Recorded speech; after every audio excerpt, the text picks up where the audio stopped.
As Americans celebrate Independence Day, they declare allegiance to the principle of government of the people, by the people, for the people, where the will of the people is represented and enacted by democratic process. Representation means to gather and present the views of the people. How is the will of the people represented in SB 403? Have those who have voted to impose this bill consulted with the people to determine their will? This is precisely the same dictatorial approach which undermined British rule globally. It is now being applied here today in California.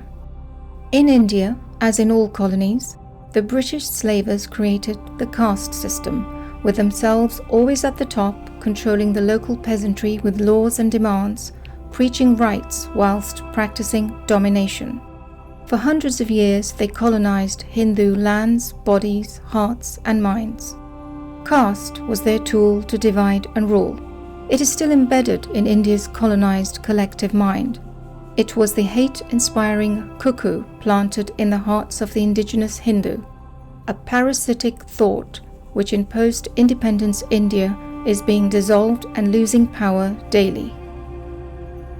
Today, as indigenous civilizations recover some of their ancestral lands, most have yet to re-establish full sovereignty over their own bodies, hearts, and especially their minds.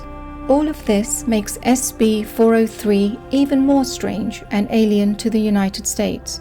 Why would the US, itself a former colony, apparently trying to make peace with its own colonial ravages, impose and enshrine an enslaving, hate-seeding colonial trope into law?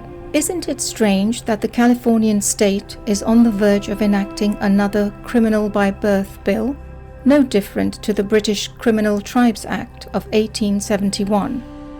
Isn't it strange that this colonizer law is once again being presented as for the good of the savages, in this case the American Hindus?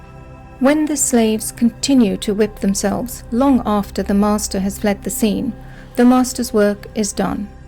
75 years after freedom from British domination, Hindus are still being harmed by this hate trope called caste.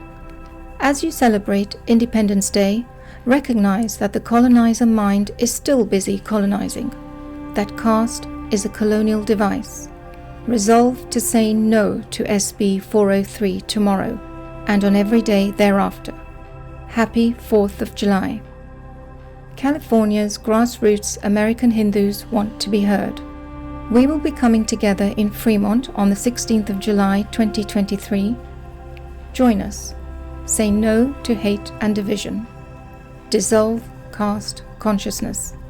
Please make a note of the date, 16th of July 2023. Visit the conference website to register your interest, and please share this message widely. Thank you and see you in Fremont.